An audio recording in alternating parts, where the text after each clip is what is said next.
Gonna make this real quick. Back at it again. Just met this guy. He's talking about a lot of stuff. I just want you to listen to him. I just want to do my intro first before that I start letting him talk. He's probably still talking right now. He is still talking right now to this moment. Here we go. Five, four, three, two, and wrong thing. Five, four, three, two, and one. And we have this set of rules that let us do this stuff, and we're hell-bent on conquering the world according to the promise. So, yeah, it was so successful. The slave rebellion was so successful that they turned his teachings into a cult religion to reorganize the Catholic Church. The early Christianity was reorganized into the Roman Catholic Church. And that's when status is reintroduced. Serfdom, slavery, that all comes back. Pagan in Latin means from the countryside. So the Christian Revolution is one that happened in the cities where a third of the population was slaves. Wow. Yeah. So, yeah, they hated Yeshua so much they turned him into a god. Why would you turn someone you hate into a god? Well, to control the population. It's much easier to worship a god than it is to test for truth. And he was teaching the people to test for truth as God worship. You don't worship God through singing and praying and all that. I mean, he literally taught them to pray one way, and he literally taught them to eat his body and drink his blood instead of eating humans as adrenochrome. That's how that makes sense. Why do they eat the body and drink the blood? Because that's what they were already doing to get high. How do you heal from that? I don't know, brother. Totally. What's that? What you said that thing was called? Endocrine? Adrenochrome. Oh, adrenochrome. Yeah, it's all over Hollywood in subliminal messaging, actually. A113. So, is it in Limitless? Is What do that you mean? what that is? You ever seen Limitless? Yeah, it's probably it's all over Hollywood, dude. All over, because the Jews own Hollywood, and they own the pharmaceuticals, and they own the banks, they own the politicians, both the right and the left. They own many countries, actually. It's probably that they already control the world, and they're milling rebellious populations against other rebellious populations. And that it's all staged. Yeah, because by the fruits you shall know them. That's what Yeshua teaches. So if you read the Torah, you learn that the Jews are taught to divide a population into three groups. One group is core, allied to the government. One group is hostile, to be killed off, imprisoned, starved to death, whatever, to be exterminated. And then 1/3 is wavering, to be pushed into core or to be pushed into hostile. So if we look at the countries that have divided their populations into thirds, we can kind of tell that they've been captured by the satanic cults. North Korea, for example, has divided their population into thirds. So if North Korea has been captured, like, what country hasn't been? If Russia is still captured, because communist USSR was satanically Jewish. They protected the Jews. So I probably don't know much about the USSR, but in the 18. So, oh man, where do I start? How much do you want to know? How much do you want to learn, bro?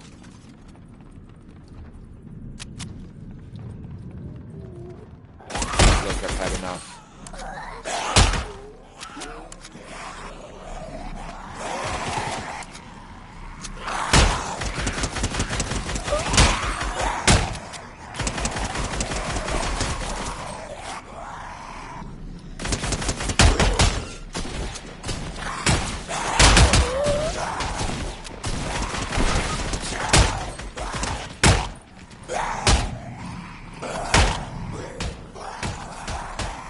My bad. I didn't know my mic was on mute. I said I got some. Yeah, I got something playing at 8, but I'm getting back on at 10. So all the way till 8. Yeah. Well, you're on the Eastern Seaboard. Cool. Yeah. So yeah, then I'll just keep talking. I love talking. So the Yeshua story is one of the times we overthrew the elite, the satanic adrenochrome cult people. And the other time was actually like 200 years ago, and they are desperately trying to cover this shit up. So, you know the American Revolution? Yeah, that was a rebellion that wasn't supposed to happen against the feudalists. But there was no one living in America. There's only like 15,000 people living in the city of Boston. 15,000. That's nothing. That's nobody. Nobody is in America. So, what the hell happened? What happened here? Well, it didn't go away, really. Ironically. Chase, come up here, Chase. Why are you going down there? Come up here. Yeah, there you go. Yeah, you're gonna kill yourself. So, the French peasants rose up and cut the heads off of all the elite, probably for Satanism and adrenochrome, like normal. Here, take that, Chase. So the French Revolution created the French Republic, and they wrote a new constitution, abolishing serfdom and slavery, and creating the citizen with rights and last names. Last names come from the French Revolution. Before that, it was all feudalism. And, so my ancestors were serfs. We did not get our freedom until Napoleon came and wrote a new constitution. So what happened, the peasants rebelled, created a new constitution, created a new government. The government was corrupt, so with the help of people in government, they installed Napoleon. Napoleon's hubris was he tried to root out too much and overextended himself.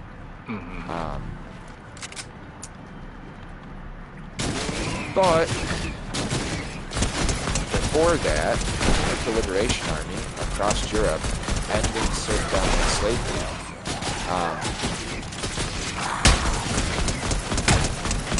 everywhere he went.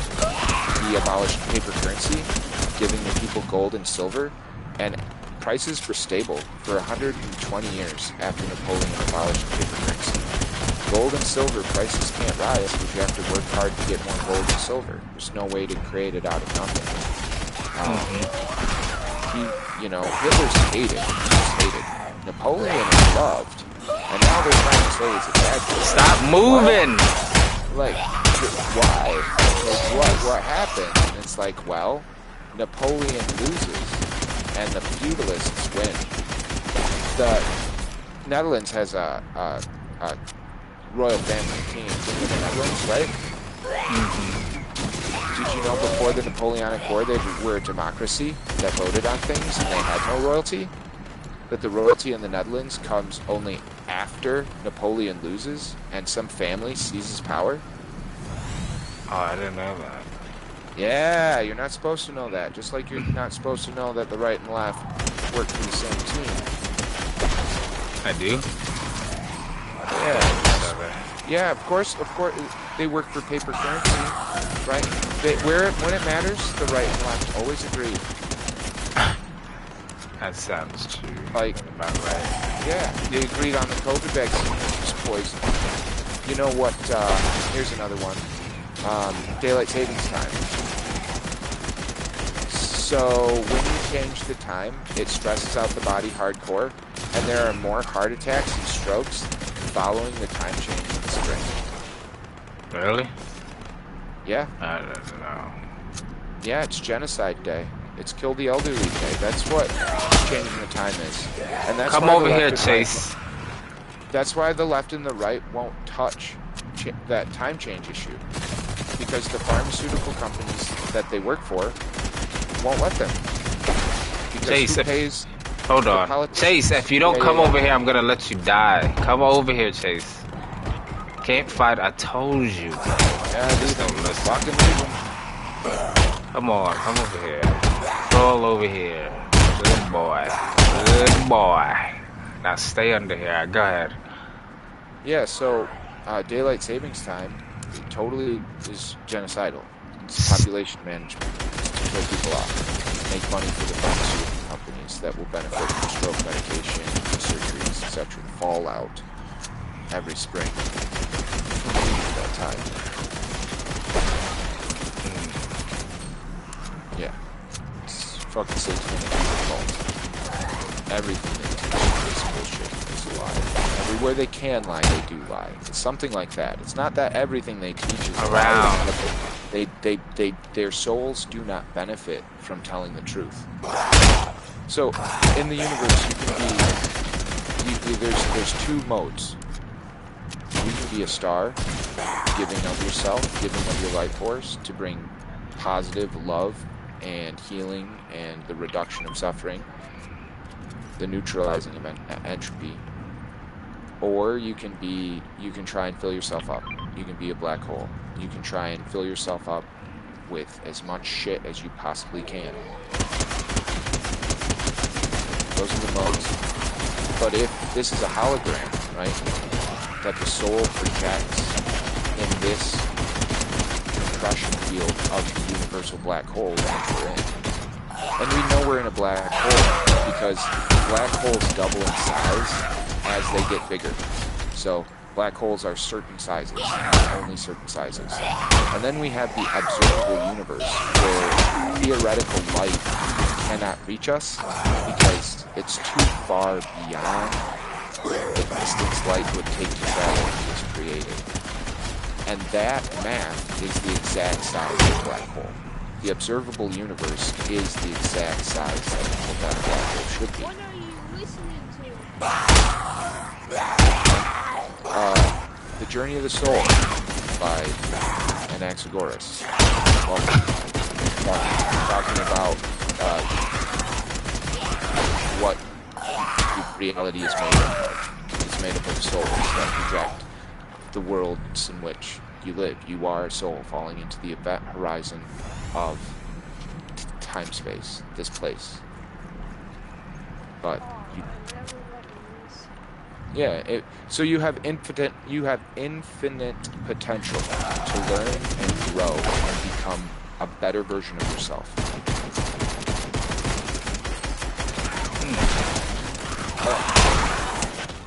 Nothing in the universe is like that with you. You are at the center of your universe. You're at the center of your soul, projecting out into the world. That's why your body is a temple.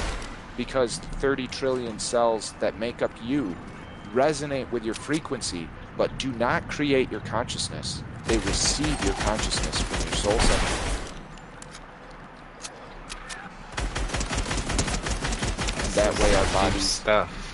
And that way our bodies are not prisons. And it matters what you put in your body.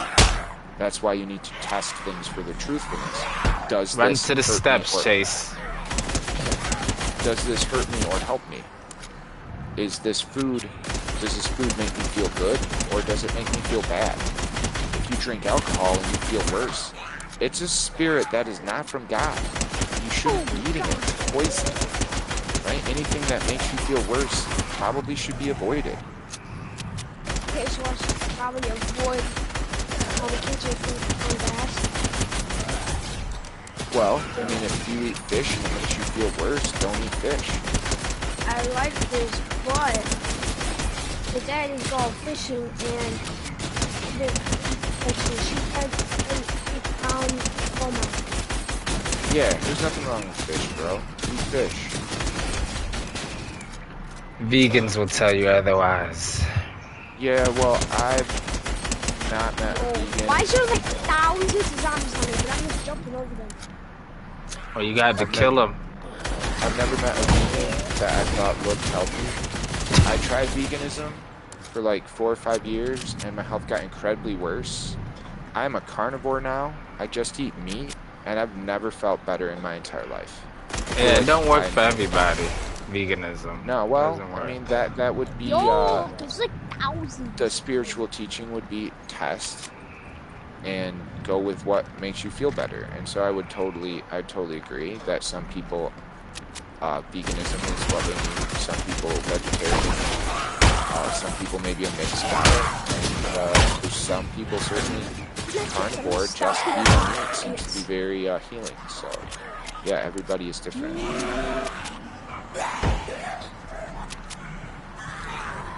Chase your lost cause, bro. I can't help you. We just keep going. Oh my god, I can't keep saving you. I'm sorry I went ahead. I didn't realize what I was doing. Oh my god, oh my god. Oh, yeah. Oh my god, there's like 1,000 zombies. We were catching up at first, so he kept going down every 5 seconds. Right, we can respawn. No, it's fine. You guys. No, I'll respawn with y'all. Yeah, you can respawn. You could probably catch up to us. You can probably make it through. I will. You just stay alive. I'm respawning right now. Alright. Alright. I just wait for you. Chase is probably dead too. Yeah, he's dead. Yep. Alright, let's go, Chase. Let's do it. Yeah, I'm at so the prison. the spiritual message that I think Yeshua, Jesus, was trying to teach is one of turning post-traumatic stress disorder into post-traumatic growth, which is why so much of the religion is about being reborn. I think Chase left. Yeah, I think he did. Oh yeah, too. he did. I got him. It's about being reborn and cutting away the parts of yourself that don't serve. That's what people who have post-traumatic stress disorder Oh my have god, to do. what is wrong with the zombie? It's just running in circles. You don't need to eat God's body and drink God's blood symbolically if you understand that you're falling into the event horizon of your soul and that you have infinite potential to learn and grow into the higher self you must become. Bro, I just did like 500. It's the journey of the soul. It's like the one thing we don't really have a choice over. I see someone's skin. I can't run because I'm trapped. Yeah, so that's my theory of everything. Thanks for listening. That's it? You're done already? Haha. No, I mean I could go on. There's so much nuance. Like, the Jews have changed their name like 4 times. What do you mean by that? So before they were Jews, they were Israelites, right? Yo, why did the door just shut on me? Before they were Israelites, they were. I can't see, but I can hear. And I can Hebrews, hear right? Hebrews? Is that what they're called? I think so. Yeah, right. So there's three name changes, and if you go back farther, they were the Hyksos, and there's a ton of evidence that they lived in Egypt and had their exodus, and that they've been around for a long time. Just that they keep changing their names, and that they adopt the culture of the land that they invade. So that they're invaders, they're literal invaders, and they adopt the culture of the land that they invade. And they invaded Egypt quite literally, and they left after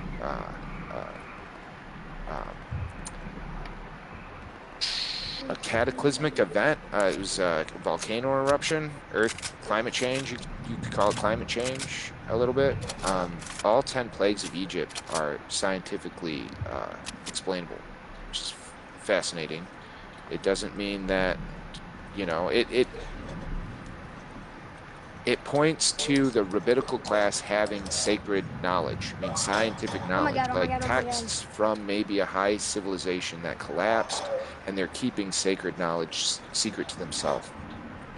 In 1984, a lake in Africa turned blood red, and 10 days into it, everybody in the town along the lake, in this mountain lake, was dead, and everybody living farther up the mountainside was fine.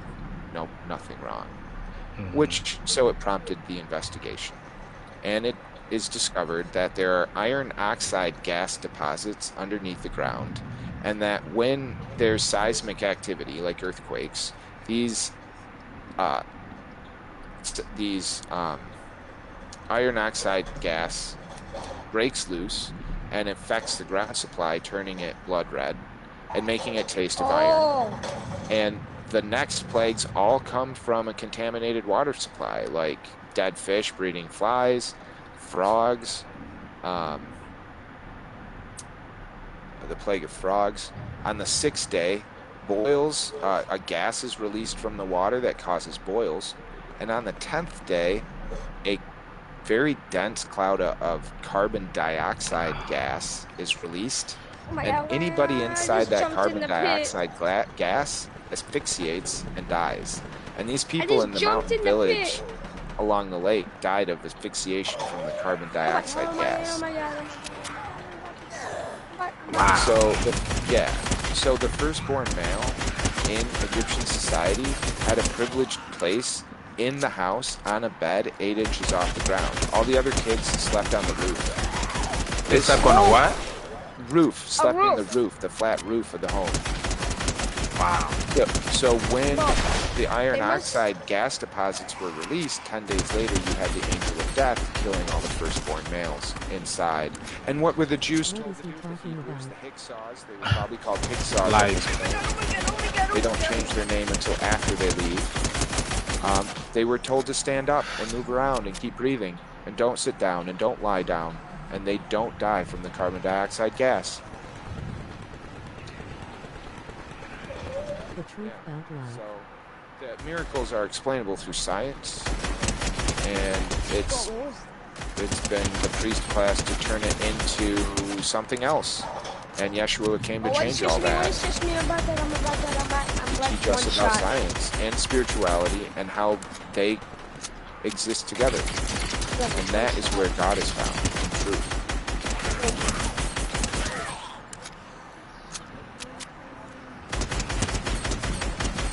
But it is a journey of the soul. It is one you must wake up to and challenge yourself with.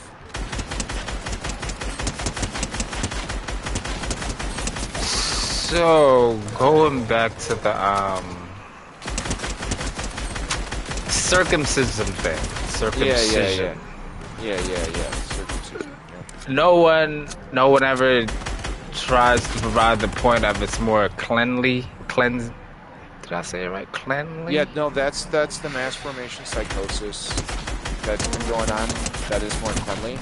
But the result is a desensitized member and bad performance, leading to dissatisfied women and divorce. It's destroying the culture. It's literally destroying the culture. They don't practice it on the West Coast anymore. If you look at California, Oregon, and Washington, they no longer do it. They don't give circumcisions? No. The only place that's left is east of those states to the east. That's it. Oh, wow. No. Yeah.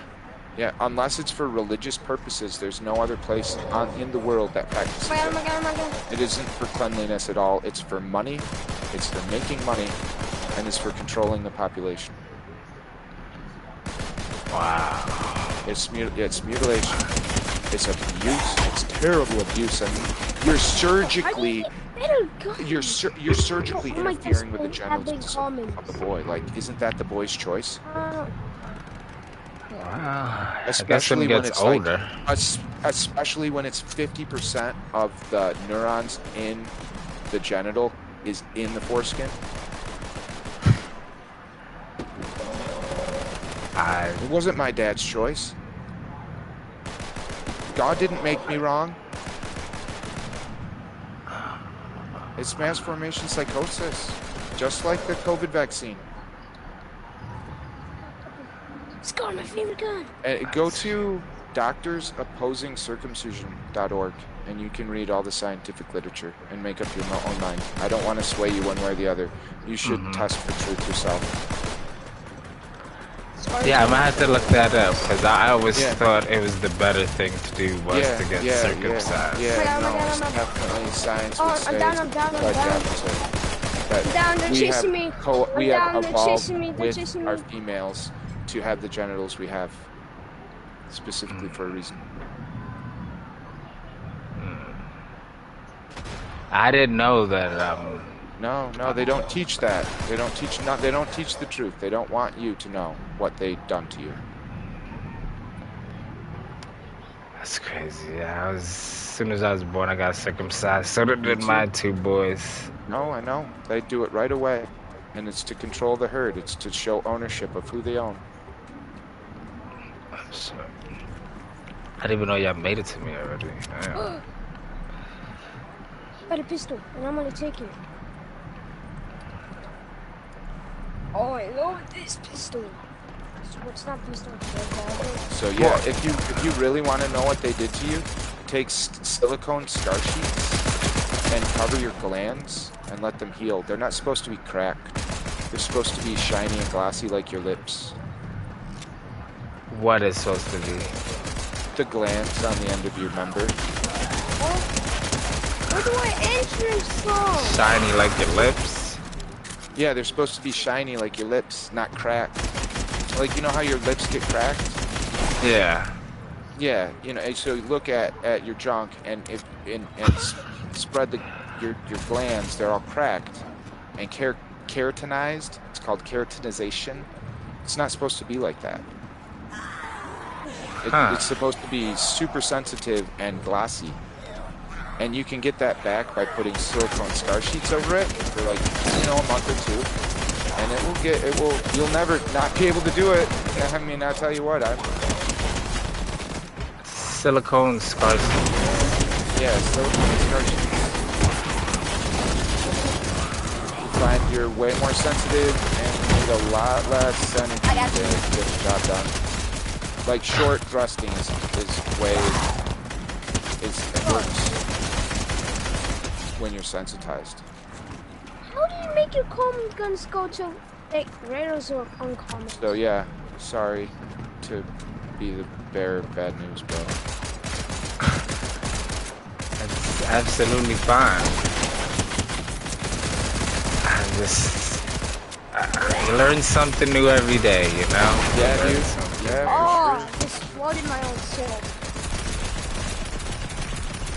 Well, and like I said, it's doctors opposing circumcision.org. And they've done scientific research. Canada, actually, there's a bunch of doctors who got in trouble for doing an MRI scan. MNRI, whatever, the magnetic resonance scan of an infant before and after, 30 days after. And there are chemical changes in the brain that do not reverse after it happens. Of circumcised to circumcised. Yeah, the infant has permanent chemical changes to the brain.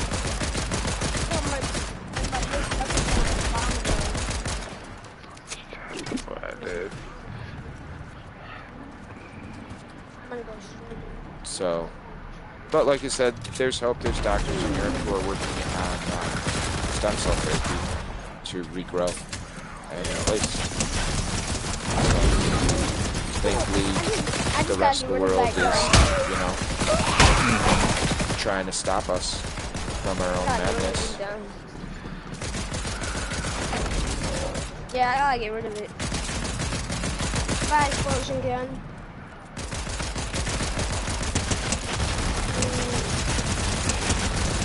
So who do you think rules the world now? The Jewish satanic cult of adrenochrome. Of what throne? Adrenochrome, the satanic cult. Oh, adrenochrome. Yeah, they use adrenochrome to blackmail all the politicians, bankers, big businessmen. Everyone's blackmailed for adrenochrome friends. That's how it works. That's why the extra files have been released. It's because every single person is implicated. You can't release files like that. Oh, why are these zombies not dying? I'm shooting them in the head like 50 times. It makes you feel like you're God. It gives you superpowers. Have you seen Fear and Loathing in Las Vegas? Mm-mm. Okay, that's adrenochrome. Watch that movie. That's adrenochrome. What's it called? Fear and Loathing in Las Vegas. Yeah. It's with Johnny Depp. Definitely never seen that one. Yeah. And like, if you look it up, the internet will be like, oh yeah, it's real. Oh no, it's fake. Oh yeah, it's totally real though, but it's fake. But it's not. They're not doing it, but it's totally real though. It's not fake. Like, the internet's insane. You know, it's like at a certain level, you have to come up with your own. Oh my God! There's so many of them on connect the dots for yourself. What makes the most sense? I've done my research. I never quit. I ran away from home, started researching, started learning what, you know, my dad would not teach me. Never look back. Don't talk to your parents anymore? My dad died of, my dad poisoned himself. Like literally, or are you just talking about what he ate? No, like, I mean, aren't they the same? So he cultivated, about 5 years before he died, I was like, you can't live your life this way because you're cultivating cancer inside yourself. You're literally growing cancer with what you're doing. Like, you can't, we know your lifestyle because we've tested it. And he's like, Joel, only God knows when you're gonna die. I'm like, you would say that, you fucking cultist. Okay, I'm done with you. Right? And then I kind of laughed. Because he already treated me like I had much house and stuff. He thought I was sick. And that I needed medicine. Which is insane. Because I'm not sick. And I don't need medicine. And I never did. He was insane. So, I'm trying to tell him. Cultivating cancer. He's like, stop moving.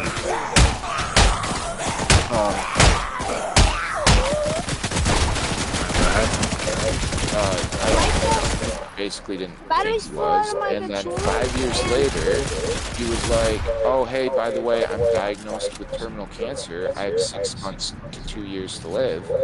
Gage, mute your mic. I'm like, yeah, bro. What? Mute your mic. Yeah, there's feedback.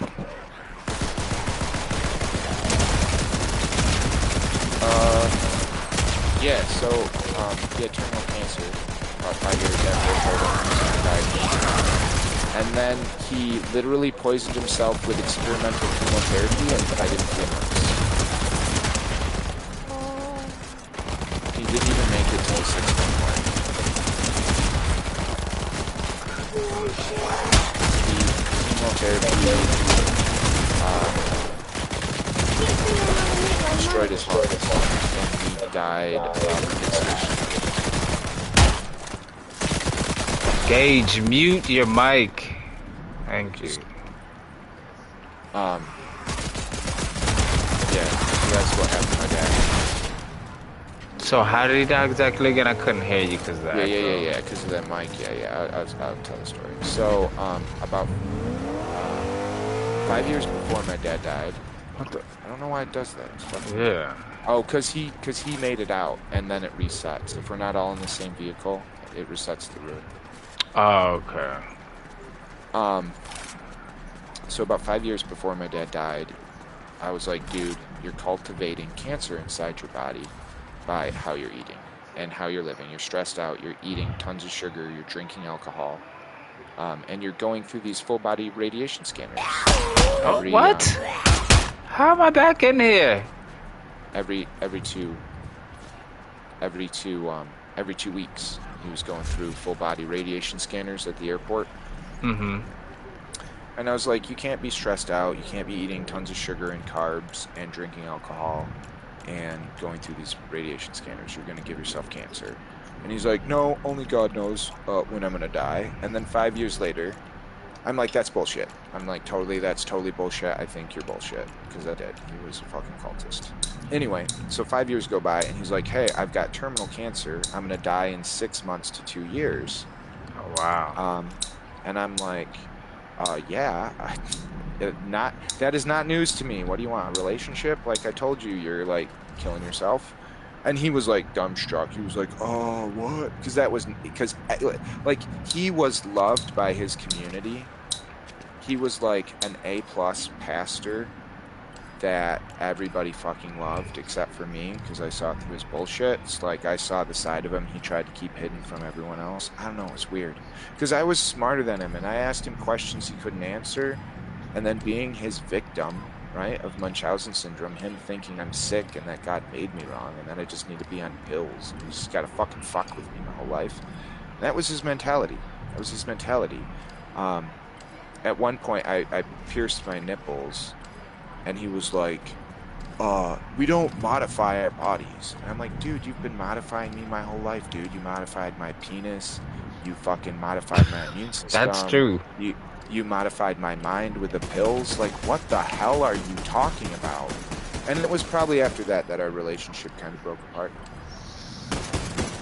So, yeah, my cousin was working under a doctor at Duke University that was working on experimental medication for the kind of cancer my dad had. So he got on that shit, and it killed him in 3 months. Damn. It destroyed his lungs, and he asphyxiated, he suffocated, he couldn't breathe. The cancer didn't even kill him. It was the chemotherapy. Wow.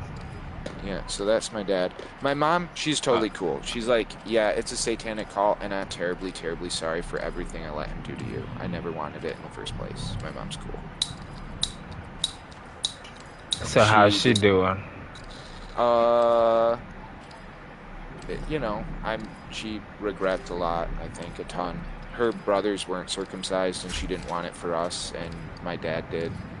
I think she regrets a lot, for sure. But, you know, you have to continue. You have to move forward. You have to forgive yourself. You know, you have to heal. I do, too. Like, there's a lot of fucking hatred I have, but especially, like, I'm autistic. I don't know if you can't tell, but I have a pretty eidetic memory, verbally. If I hear something, I can remember it very easily, and that's why I can just kind of talk like I'm a documentary. And you do have one of them. You have a talking voice. Definitely have a talking voice. My dad had one too, a talking voice, one you could listen to. That's why he was such a good cult leader. But when pressed on the issue, he was like, dude, I don't fucking know. I mean, if this isn't real, then we're all damned.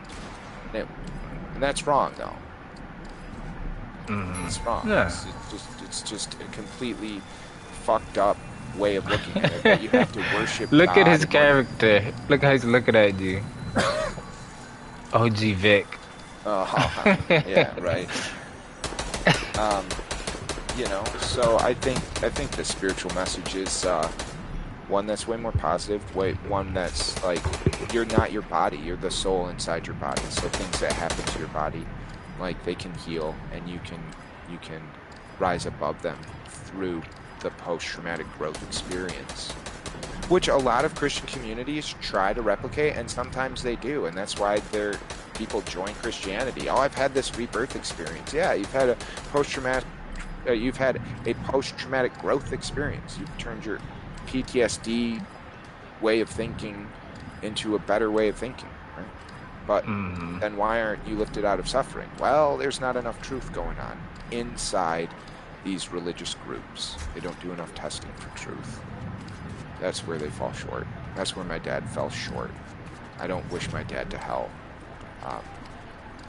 You know, he just was not awake. He was living in that mass formation psychosis of what he was born into and what he was told, because his dad circumcised him, because his dad was a obedient soldier in World War II and traumatized his family to accept the authority of the government. Yeah. Oh shit, you ready? I didn't even know you did. Yeah, I'm right. Yeah. I mean, oh shit, I can respawn. No, you good. I'm right here. Right here. Yeah. I mean, I hit my dad pen. I use marijuana now. Marijuana helps. I think marijuana helps autism because it helps prune the neurons. It lets the autistic mind prune the billions of neurons that are there, and helps, like, you know, keep them stable, whatever. more stable because it mutes the world, because it's hyper perception, hyper attention. So if you can mute those down to a normative zone, then the autistic can fit in the world a little bit better. So I think that's why marijuana helps with autism. Yeah. Alright. You're right. Which is why, again, Yeshua teaches test the spirits for truth. You know? Like,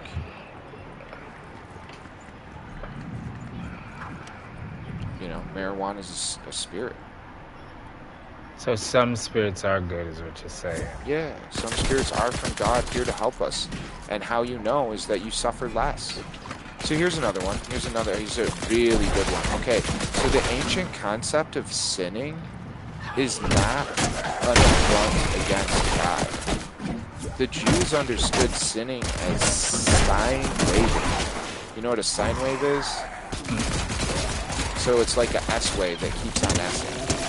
It's like that. Purple is kind of like a sine wave, only it's vertical, up and down. That'd be a sine wave. Make sense? Yeah. Okay, so sine waving is being genetically expressed. Because the genetic helix is a sine wave. The wages of being genetically expressed are death. That's what they're saying. That's what they believe. Sinning gets turned into this concept of doing something bad against God, when the ancients just used it as their understanding of being human. Especially if they had ancient knowledge that taught them about the DNA helix, which, if you look at our Earth, it obviously has had a high civilization before, and it's collapsed, and we've had to start over. What would happen to all that secret knowledge? It would get sequestered by the priest classes. That's what happened with Rome. Rome's priest classes were practicing a pseudo-sun religion that used scientifically accurate sun data from the last great civilization that figured it out. They had probably no idea that the knowledge they had actually pertained to the SUN. But, like, there's 12 signs of the zodiac. And there's? Oh, yeah, one for each month, yeah. Yeah, right. Mm-hmm. And there's 12 ages. And the procession of the ages go backwards. You'll find this very fascinating. If you've been following me so far. The symbolism in Christianity is sun worship, S-U-N worship, and it comes from sun cult worship in Rome. There are 12 signs of the zodiac, just like there are 12 disciples. The sun, Jesus, is at the center, just like the sun in the sky is at the center of our solar system. Mm-hmm. The symbology behind Yeshua is that he gives his life so that we may have life. The sun in our universe literally gives its life, force and energy, its fuel, so that we can have life here on this planet. The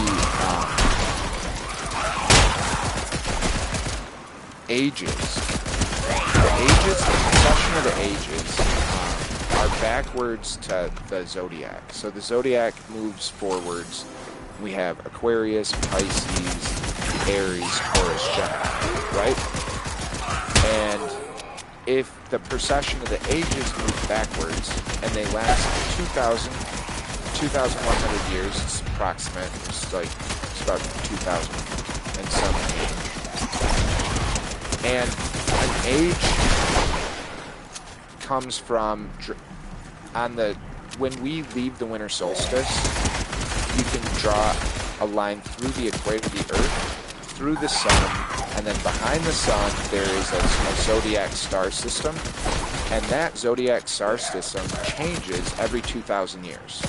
Every 2,000 years the sun rises into a new age because there's a new zodiac behind the sun on the 25th of December. Does that make sense? Like a whole new zodiac? So the zodiac come from the stars in the sky, and there's 12 of them all around the night sky, And as we pass through the year, the signs change in the sky because there's different stars in the sky. Every 2,000 years, however, the zodiac that resides behind the sun, if you were to draw a line between Earth, the sun, and the missing zodiac, the zodiac that's behind the sun, during that 25th of December, that's the age. And that, it changes. So for 2,000 years, we rise into the age of Gemini. And then for 2,000 years, we rise into the age of Taurus. And then for 2,000 years, we rise into the age of Aries. And the rising of the sun, why we celebrate the rebirth of the sun on December 25th, is because that's when the S-U-N in the sky, the sun, is reborn, and the days start getting longer. So the symbolism is that just think of Yeshua as the personification of the sun incarnated on earth. That the sun has a consciousness and it can incarnate on earth as a human, and that Jesus or Yeshua is the consciousness of the sun. Think of it that way, that they're the same thing. And it will help. Whether they are or not, if you think of it that way, it will help you. Because that's how we got the most may have thought of it. Yes, that's definitely how the ancients probably thought of it. So there's 12 disciples because the sun has 12 signs, and the procession of the ages move backwards. So we're in the age of Taurus, and then we move to the age of Aries, and then we move to the age of Pisces. Right now, we're at the end of the age of Pisces, moving into the age of Aquarius. Within our lifetimes, there'll be a new zodiac behind the sun. It'll be Aquarius. So, if you think about Jesus' life, right, Jesus was the personification of the sun as it transitioned from the house of Aries to the house of Pisces. This is why Jesus has two sets of two fishermen, and why he teaches people to go be fishers of men. It's because it's Pisces symbolism. The Passover is another symbol for the procession of the ages.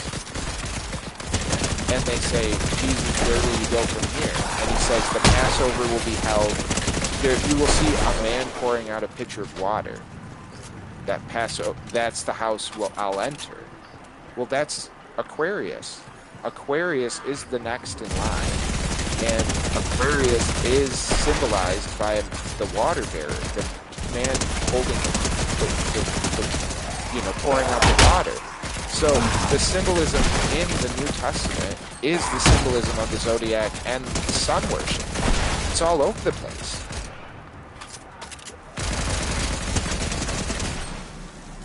The degree in which the sun enters an age is 30.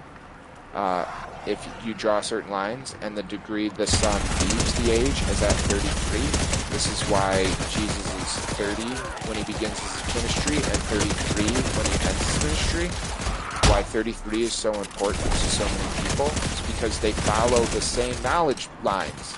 They had this knowledge at one point, they lost it, and then people who didn't understand it have kept it alive in their fucking cults of information. Make sense? Yeah. Yeah, and so Yeshua started a slave rebellion, and the elites of Rome took their sun cult knowledge and applied it to him and turned him into a god. He never taught to worship God and go to heaven. That's completely foreign. Oh, you died?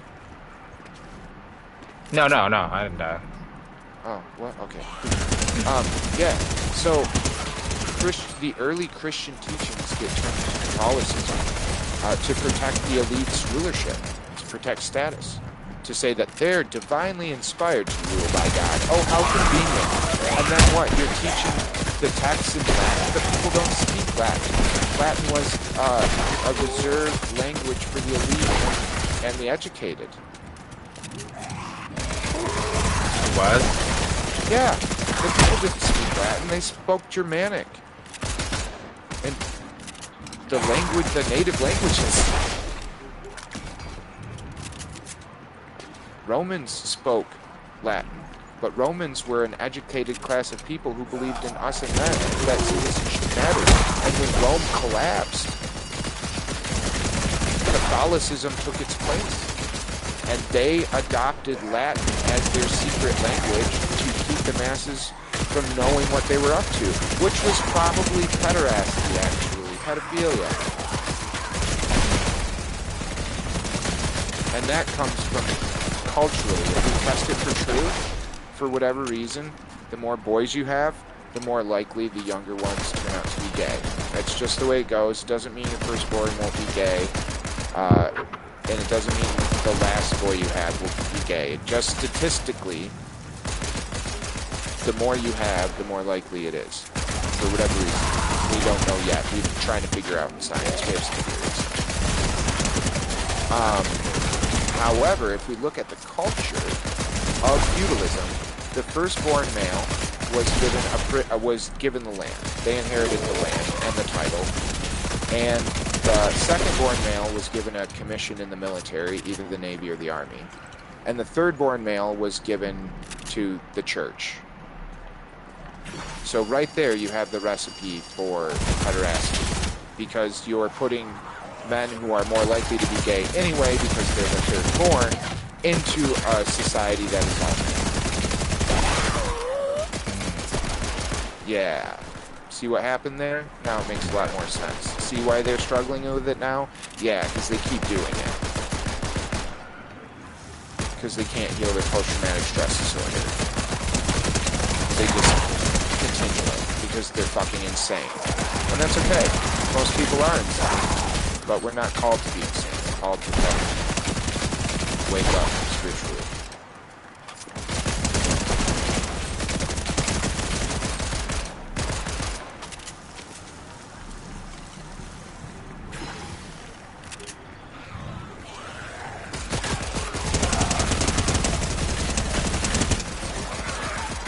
So how do we not be insane? How do we not be enslaved? Recognize that you are a soul on a timeless journey back to the divine that will kill your fear of death. Now you can be free to explore and try and test things for the truthfulness and try and help lift other people out of truthfulness and find meaning and purpose in that.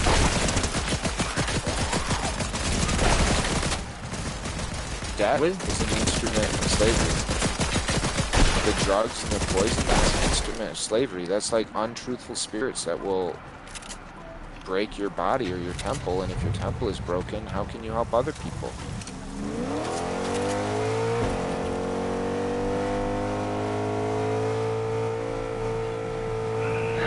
We're a new body every 7 years. That means we're healing, constantly healing. So if you end up with cancer, what the fuck did you do wrong? Well, you fed the cancer. You fed the bad environment. You got to cultivate a healthy environment because you're not one individuated unit that is a body. You're one soul that has a body. One soul that has a body, yeah. Yeah, right. The system will try and tell you that you are one body, but you're not. You're a whole amalgam of little bodies, tiny little cells that have learned to adapt and work together. See, that's the fractal of life. That life wants to live, work together, and cooperate. All life does. Life wants to find a way to live. That's why all your cells move around and interact seamlessly, because the fabric of life is embedded inside the hologram we're in at this compression level of the universe. We're inside of God. Never thought about it like that. Yeah.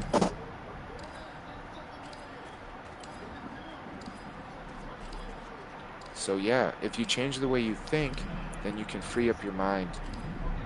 And if you can free up your mind, then you can discover the infinity that is your soul. Because it's endless.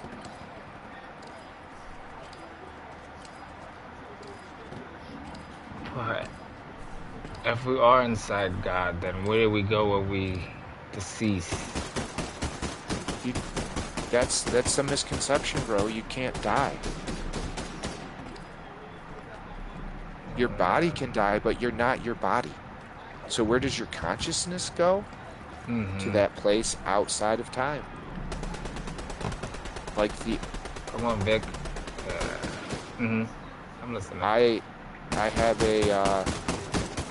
I think the journey of the soul involves... you know, between the waking and the dreaming. I think you go to the dreaming when you die to be awoken again when the time is right. That's what I believe.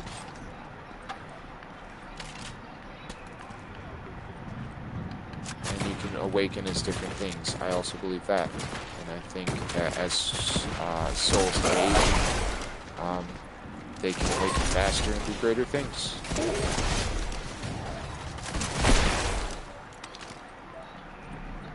This place is just particularly dark.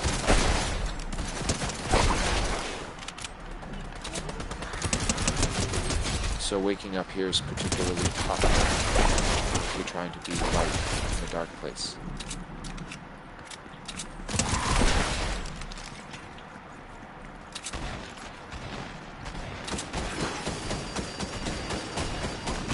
Try to beat this as fast as we can. What's that? I had zombies. What'd you say? I had zombies screaming in my ear. Oh yeah, I said let's try to beat this as fast as we can, get our best time. Oh yeah, for sure. I didn't even know it was time. Let's do it. Oh yeah, it's right there on the leaderboards. Oh, your best time. I think you have the best. It's you or Vic that have the best time.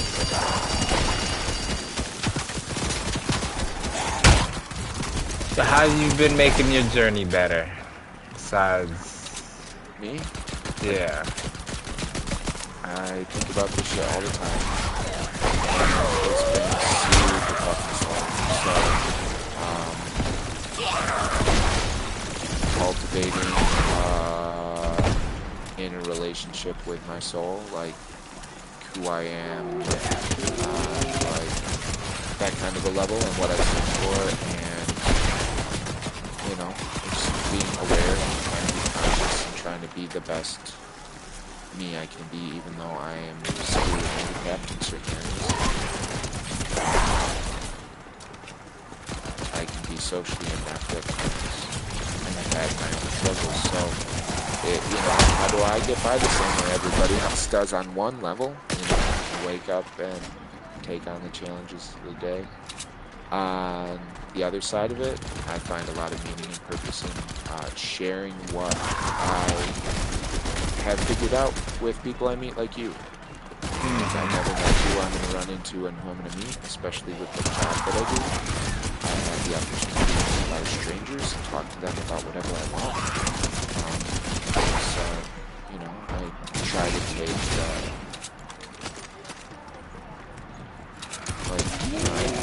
I try to live out what I believe, you know, so try to create like a experience. I've tried to cultivate, I said, basically they're all, they hate me and everything, I believe, and they'll never listen to me on this level, except my mom, she's cool. But everybody else is like, I'm crazy satanic. Which is interesting. Siblings? Yeah. What's that? Yeah, no, they don't talk to me. But they're like my father. They don't. So I have autism, and that has gotten in the way of regular relationships with my siblings because of Munchausen syndrome and everything my dad put me through. Like, they still see me as what he wanted me to be, which is like kid needed meds. And like the meds that were killing me. Like, I don't need any meds. Like, I just have autism. I'm fucking wrong. So yeah, there's still kind of trapped in the past, and we don't have a relationship. Do you want one? Not I don't care at this point. It's, well, so it's like, it's tough because I, like, do you want to have a relationship with a piece of shit? No, never. Yeah, not really. And then if the teaching is you have, like, so the confliction, right, is the commandment that is higher than father and mother, right? And then Yeshua teaches that you have a father in heaven, so let your parents die. Like, come follow me and let your fucking parents die, because don't cast your pearls before swine, right? That's what is taught. So there's conflicting messaging there, obviously, and I definitely fall on the side of if they're dead souls, fuck them. Don't waste your time. And you know, with what I know of my brother and sister, they are not living in my in my universe. Sadly, maybe next life, you know. My sister does a better job than my brother, but my brother's pretty terrible.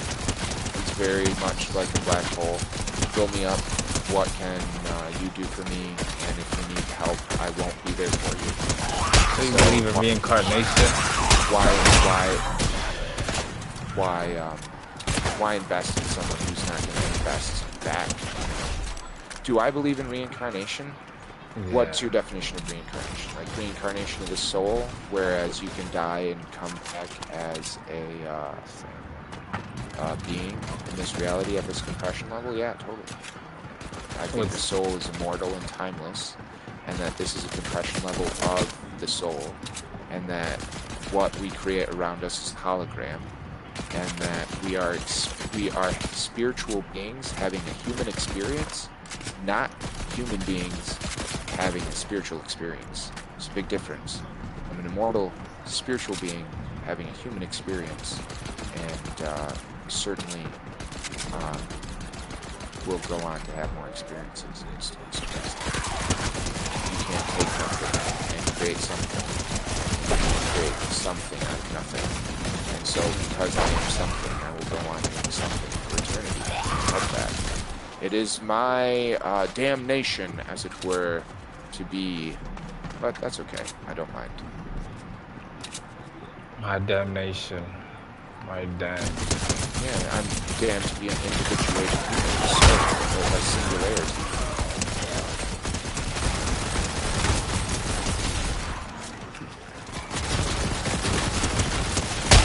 Awake and conscious and aware, and I will go on being that for all eternity. I can't help or change. That's what I am at the center of my black hole. So what do you mean by your consciousness? Do you mean like if there was reincarnation, would you come back as a human, or you could come back as, not a human, but a human? Could you come back as an animal or a plant? Humans are what we define ourselves to be at this moment. So like, you know, are humans animals? Yeah, we are. Then I guess I don't understand your question. Or like an animal, like a lion, or a dog. Or different animal than a human. Mm-hmm. Yeah. Yeah, I mean, I guess a more nuanced question would be like, once you've incarnated as a human, would you incarnate as anything else, or so I guess. Oh, I guess I look at it a slightly different way. Simple answer is yes. Absolutely. Long answer would be that I think there are archetypes of consciousness in the universe, and that the animals are representations of those conscious spirits, not the other way around. Mm-hmm. So that animals are the manifestation of a conscious, intelligent system. And we are also that spirit. So, do I believe in reincarnation? Yes. Do I necessarily believe you'll go from a human to an ant to a cat to a snake to a dog back to a human again. No, I don't necessarily think it's that way. So which way do you think it works? It's bands of consciousness, and that if you're in the human band of consciousness, that's where you are. And after you die, yeah, maybe you can switch bands if that's what your soul needs, but I'm not in charge of your soul. So I wouldn't know particularly. It's something that I can't really test for because I'm only in my universe, and my universe doesn't need to answer questions. I think it's totally possible, and it would make sense as the archetypes of those spirits. So in Native American teaching, they teach that there are spirit animals, and that each animal has attributes, positive and negative, and that they can teach you as a human things about yourself, because in Native American teaching, they teach that humans are like the amalgam of the spirit animals. So I kind of fall into something like that, where like in the probability of the universe, there's certain bandwidths and certain compression levels that create certain holographic like expressions, which is where we are, and that in that there's room for an almost infinite amount of animal expression, and you'll have the animals fall into like there's like there are things that are just more probable than other things based on the way the universe is built, which is why like centaurs, for example, around. They're not probable. There's a deeper set of subcycles for life. And that, like you can have an animal experience, but you're still the soul that you always have been, always are, and always will be. You're just having the experience of being an animal in the same way you're having the experience of being a human. Yeah. You're conscious as a dog, like, and from a human point of view, it might feel like a dream, which is why you can't prove reincarnation happens or doesn't happen. It's because, well, you dream every night. Where does it stop then? Where's the beginning and ending of time? There isn't it. I mean, why would I care if I lived 100,000 times? Don't care. I've lived 1,000,000 times, but why would this answer have any meaning now? So yeah, it's definitely something deeper for me, that meaning and purpose is found in how one lives.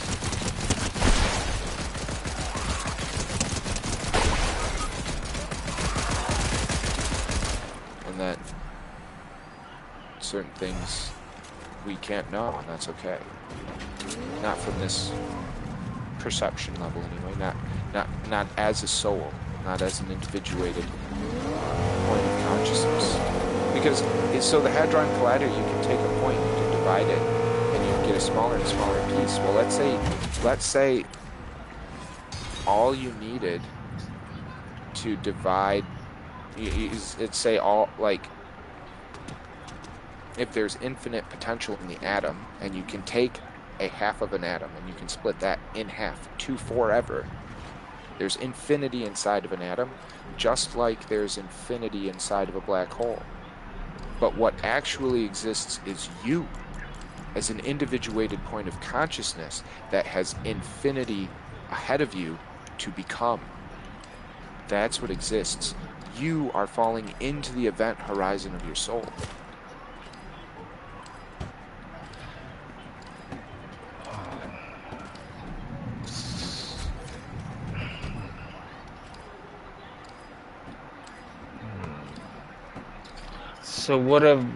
So we're in ourselves, and then we're in God too? Is that what you're trying to say? It's trying to say that God is, I don't know what you think God is, right? That's one of the things that like, we may be missing each other. It's like, what is God? Do you need someone to worship, to pray to? I don't know. I don't worship or pray to anything. But, you know, I try to reflect, you know, but I don't do what I was taught to do as a child. But, you know, I was severely traumatized as a child. So I don't consider, like, I only have come back to my position reluctantly after, like, dropping Christianity for the pursuit of truth and trying to look. So I've tried to look at other religions and other walks of life, and I've tried to test my soul against it, and like, and science too. Looked at science. It's like, where's everyone agreeing? Where can I make sense of this? How can I help? How can I use all of this other information to help heal? Where are there parallels? And there seem to be a ton of parallels between Christianity and post-traumatic growth. And if you look at the culture, from what the culture actually was, it's, yeah, the fascinating story I've regaled.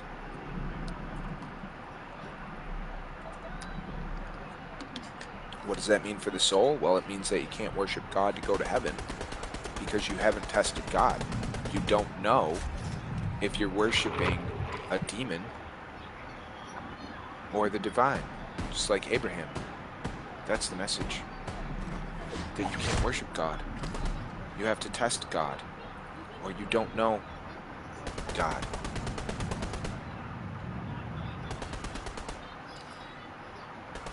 True. And then you end up in hell for eternity, thinking you're worshiping God. So are all these Christians destined to hell? I will not be the one to judge. But hold on, you said you don't die though, so how would you go to hell? Exactly. There is no hell. It's a concept that doesn't exist. But, you know, would God be so benevolent to let a hell exist for those souls who needed it? Let's say you hated yourself so much for what you've done. You generate your own hell. That's what you do. That's what I was gonna say. Do you mean by that you would generate your own hell in your mind, and you'd feel like you're in hell? But it's not your mind, right? It's your universe, your soul. It's not just. You're not your body, bro. Not your body. No, you're the spirit inhabiting your body. Your body is a temple.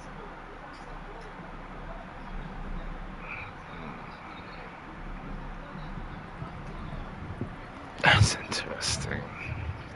That's the teaching. Yeah.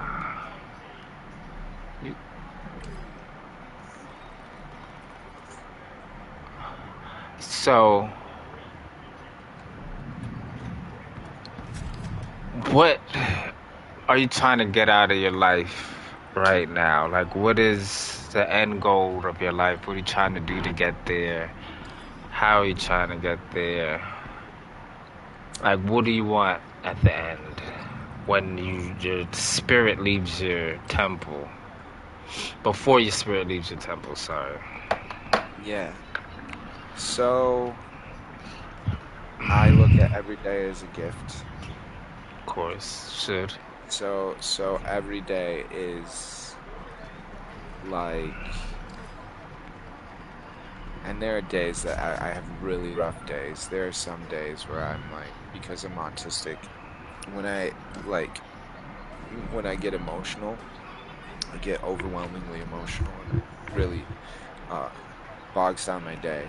So, like, for me, on a personal level, I'm trying to be a better me by not letting it affect me so much. Because autistic minds, like, they don't prune, and they don't prune, so they don't forget, which means that trauma, you just relive it as if it was yesterday. And so it can become very tough for autistics who've gone through a lot of trauma. So I'm working on being a better me by not being so emotionally intense and letting it affect the other people in my life in a negative way. So like, yeah, so like on a personal level, like if I can do better at that, like, yeah, I'll be like proud of myself. You know, on the other side of it, it's like trying to just be that positive influence the people's lives. But at the same time, like, I don't sacrifice truth and I don't lie. Like, I guess that's another part of it, is like I'm living. So when I was a child, they had me on all sorts of meds, and when I came off of them, I went insane, like totally insane. So I had to kind of put my world back together in peace. Like, what is the world we're living in? You couldn't answer my questions. Let me answer my own questions. I mean, my dad would say, you can't know that, or you can't know certain things you can't know. And I'm like, you're a fucking cult leader, and you're telling me you can't answer these questions? Like, bullshit. I'm gonna figure it out. So, like, on a certain level, my mind always works at these kind of problems. In the autistic mind, they have a tendency towards what is it called? I'm not brilliant, right? I do forget some things, especially with my pot smoking. But you have a tendency to the mind that the neurons in the brain will continue to function and continue to think on things without consciousness. And I do that because my dad brainwashed me with all this fucking culty Christian shit, and because I feared hell, my brain worked on this and has worked on it my entire life. And now that, like, I'm at the level I'm at, which is like, oh, I'm a soul and I'm a conscious living being, and when I die, I fall back into the love of God, and I'll be reborn into something new and better and cool, and I don't have to worry about it, because that whole point is to not worry about it, and to focus, mind your business, to focus on what it is you're doing in life to help lift others out of that suffering, to find your meaning and purpose in being a star as opposed to being a black hole. And that's the warning, right? The difference between the good and the bad. You give of yourself, lift others out of suffering, or you take, and you see what you can steal, swindle, and lie, and cheat, and poison, and corrupt, and control. So they're like two fundamentally different modes of being, and because I was traumatized and then woke up into the one mode of being, the healing post-traumatic growth side of trying to be like a white hole instead of a black hole, I don't really care what I get out of life. It doesn't matter. What I get out of life happens every day. It's happening right now.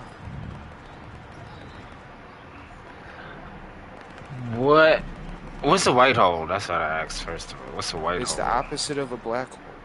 It's where matter comes from. So, where matter comes from? Yeah. If black holes eat matter, white holes spew matter into the universe. So essentially, is that where the universe came from? White holes? The universe is conscious you, dude. That's what the universe is. It's you. You said it's me? Yeah, you're at the center of your universe, dude. Oh, yeah, you did say that. I'm at the center of mine.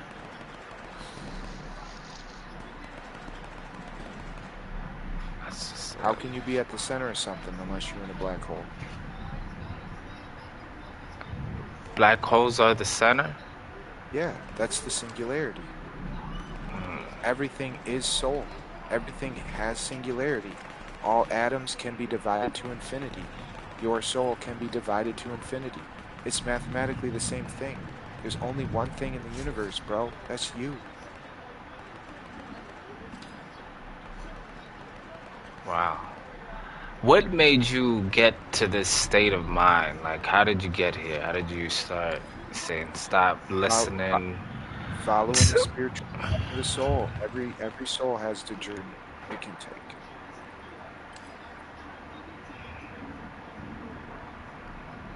Stop listening. Yes, you said it yourself. Stop listening to them and start listening to your soul. I did say it. Yes, when you don't listen to your soul, you know you're fucking up.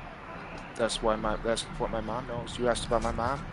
She knows she didn't listen to her soul.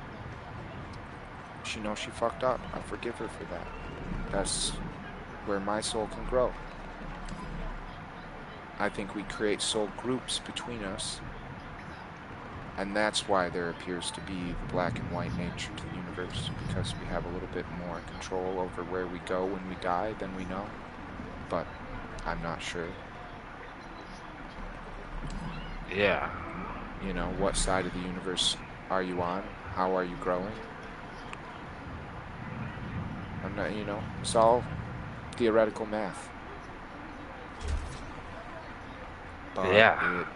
But it appears that science, the more they do it, we're in a black hole. And we're at a compression level. And the sun... How old are you again? How old do you think I am? I'd say... I've given some hints.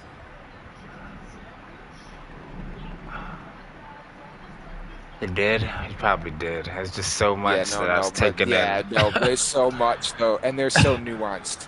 You'd have to know a lot about history. I'd say at least 34. I'm 38. That's a really good guess. Oh, okay. You're my age. Born in 1987. I was 8 years old, and Adderall was on the scene, and my dad was there, and he was giving it to me. I remember That's the first crazy. time I remember the first time I OD'd on that shit. You could OD on Adderall? Yeah, I took too much Adderall, got high off Adderall. All the kids get high off Adderall. They fucking snort it and take a bunch, and then they play Fortnite because they think it makes them better, but it doesn't make them better. It just makes them feel like God. That's crazy. You said it make them feel like... It makes them feel like God. That's what amphetamine does. It inhibits the body's ability to produce beta waves while you sleep. Beta waves govern the personality. That's why kids on Adderall lose their spark and quit laughing, is because you disconnect them from the natural development of their personality. Beta waves. You said they stopped laughing. They really stopped laughing? Yeah.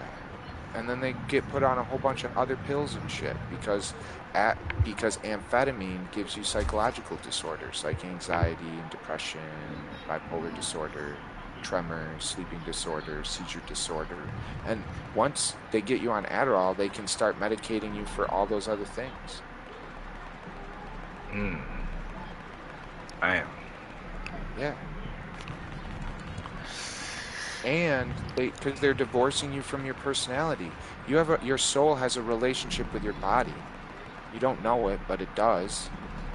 And once you start interfering with that, right? And it's a transhumanist cult on this planet. They don't let humans develop naturally. They interfere by fucking their genitals and their immune system, putting them on pills. Damn. Yeah. Whoa. Yeah. God gave us genitals and an immune system and a mind and a connection. That's what I think of when I think of God. It's not something I have to worship. So you don't think there's no need in worshiping God because He already knows that we... I think worshiping God is a path to worshiping Satan, because how do you know who you're worshiping? Only the devil would offer you what you already are for worship.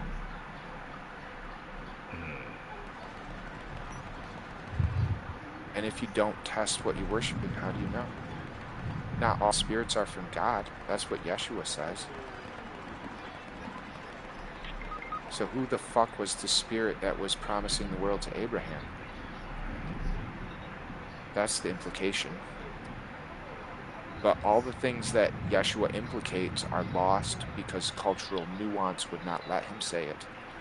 And you have to study the culture, the environment in which all this was spoken. there are 7 times mentioned in the Torah the eating and drinking of human beings. Whoa.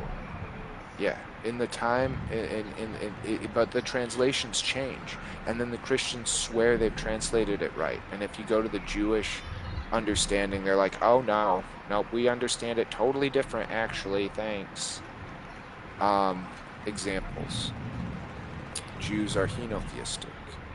Christians are monotheistic. Monotheism is in the belief of one God.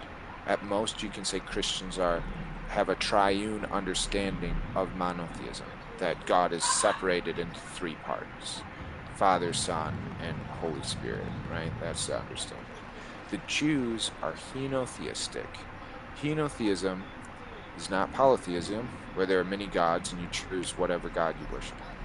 But henotheism is that there are a pantheon of gods, and you choose one god out of that group that is your god, that watches out for you. And that's how they view their god, as if he's like a super intelligent alien, part of a group of aliens, and that alien is the one that's making sure the Jews are gonna get their reward, which is the earth. That's how they view it. That's how they teach it. That's what they believe. They're transhumanists. They believe they're better than everyone. It's in their documents, in the Torah. If you read the Torah, that's what's written there. That's why they're hated all around the world. Because when countries realize what's in there, they kick them out. The founding fathers wanted to ban them from ever coming in this country.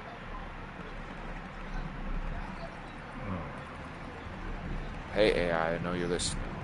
Put me on a list. So that's what I really. What the Fortnite AI bot that listens to us to make sure we're not calling each other vulgar names.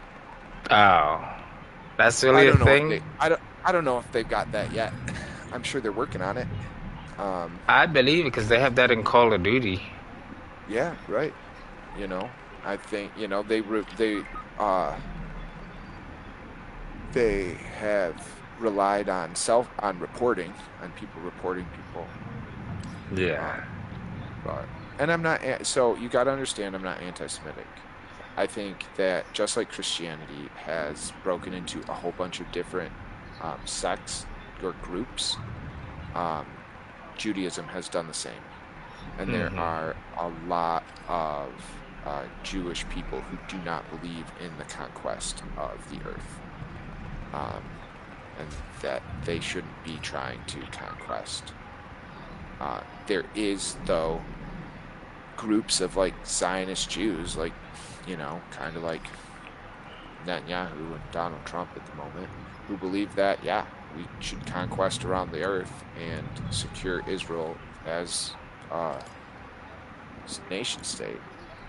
I'm not sure if you know all the history of Israel. No. So Israel was created by Nazi Germany. Okay.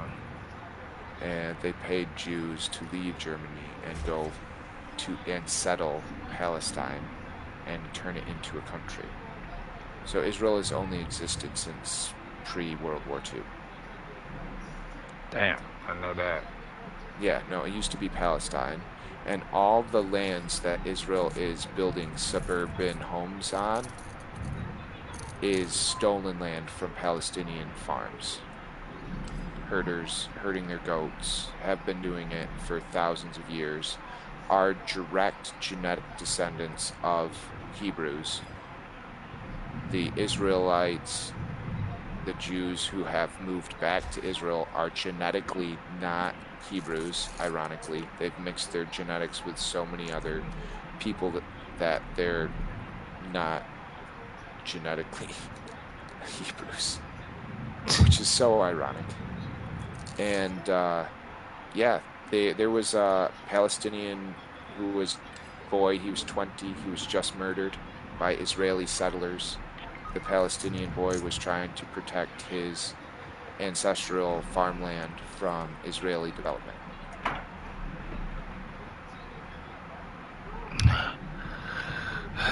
Hold on real quick. Israel is an occupying nation that's taking over the country of Palestine, and we are helping. Yes, we're gonna have to cut this one a little bit short, but I'm probably gonna get back on with him later. So shout out to my viewers at the follow button if you haven't already, and I'll be back on later, maybe about 10ish. But this conversation's gonna have to go on. But yeah, I'm out. Prince money to infinity to empire build. That we're evil as fuck, and that we must be destroyed. I hate to cut you off, bro, but it's 8 o'clock. I'm about to go ahead and get I know. Yeah. And that's the propaganda in Russia. That's not what I believe.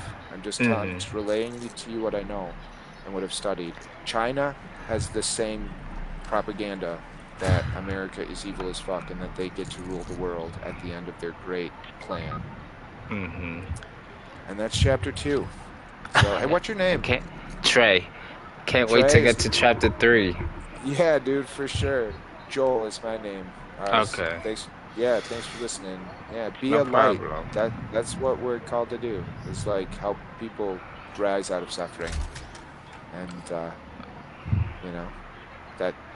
that's the journey of the soul. To awaken into the best you always are.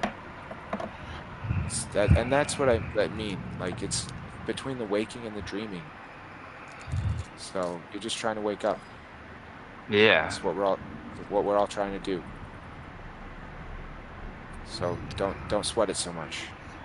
I'm not. So, dude, it's nice talking to you, Trey. Be safe out there. You too. I'm gonna sit here in this room and let it stack my money up while I I do that all the time. Yeah. And then there was silence. All right, I gotta go. I think my family came home too. So I'll see you later. Take it easy. Shout out to my viewers. Hit the follow button if you haven't already. Had a definitely good conversation with Joel, and we'll probably have more later. About peace. Like, comment, subscribe, and share if you haven't already. Alright, I'm out. Peace.